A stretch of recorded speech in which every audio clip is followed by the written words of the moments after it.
بسم اللہ الرحمن الرحیم۔ السلام علیکم۔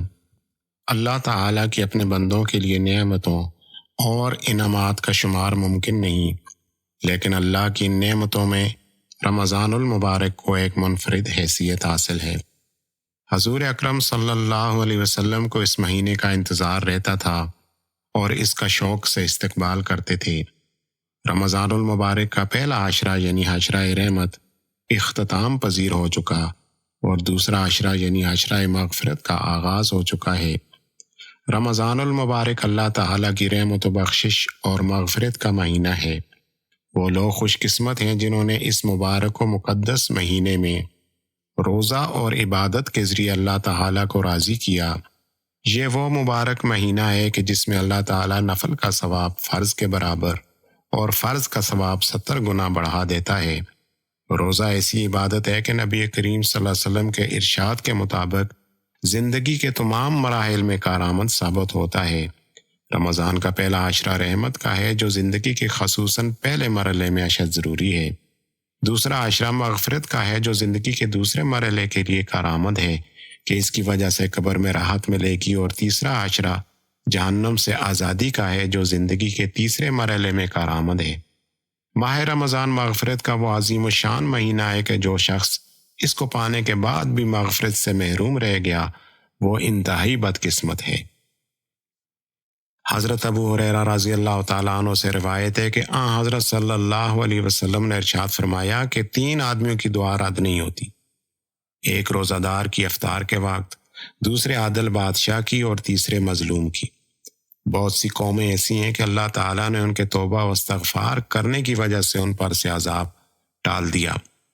سورہ یونس میں اللہ تعالیٰ نے حضرت یونس علیہ السلام کی قوم کا ذکر فرمایا۔ عذاب ان کے قریب آ چکا تھا اور انہوں نے اپنی آنکھوں سے عذاب دیکھ لیا تھا، لیکن اللہ تعالیٰ کی طرف سے توفیق ہوئی اور ساری قوم اپنے گھروں سے باہر نکل آئی اور اللہ تعالیٰ سے رو کر اور گڑ گڑا کر توبہ کی تو اللہ تعالیٰ نے ان پر سے عذاب کو ہٹا دیا۔ پیارے نبی پاک حضرت محمد صلی اللہ علیہ وسلم کا ارشاد ہے، رمضان کو اس لیے رمضان کہا جاتا ہے چونکہ یہ گناہوں کو جلا دیتا ہے۔ توبہ استغفار اس مہینے کے عام ترین مقاصد میں سے ہے۔ جس شخص کی توبہ قبول ہو گئی اور رب نے اسے بخش دیا وہ رمضان کے فضائل و برکات سے محظوظ ہو گیا۔ رسول اللہ صلی اللہ علیہ وسلم ہر لمحہ توبہ و استغفار کرتے تھے۔ حضرت عبادہ بن صامت رضی اللہ عنہ بیان کرتے ہیں کہ جب رمضان آیا تو سرور کائنات نے فرمایا، تمہارے پاس رمضان آ گیا ہے، یہ برکت کا مہینہ ہے، اللہ تعالیٰ تم کو اس میں ڈھانپ لیتا ہے، اس میں رحمت نازل ہوتی ہے اور گناہ جھڑ جاتے ہیں اور اس میں دعا قبول ہوتی ہے۔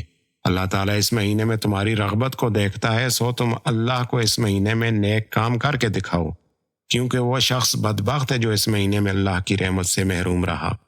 صادق الامین خاتم النبیین صلی اللہ علیہ وسلم فرماتے ہیں، جس نے رمضان کے روزے ایمان اور احتساب کی نیت سے رکھے تو اس کے گزشتہ گناہ بخش دیے گئے۔ اس ماہ مبارک کی آمد کا یہی وہ مبارک دن تھا جب تقریباً 1500 سال قبل مسجد نبوی کے منبر سے حضرت محمد صلی اللہ علیہ وسلم نے اپنی امت کو یہ خوشخبری سنائی تھی، لوگوں، خدا کا مہینہ برکت و رحمت اور مغفرت کے ساتھ تمہاری طرف آ رہا ہے۔ وہ مہینہ جو خدا کے نزدیک بہترین مہینہ ہے، جس کے ایام بہترین ایام، جس کی راتیں بہترین راتیں ہیں اور جس کی گھڑیاں بہترین گھڑیاں ہیں۔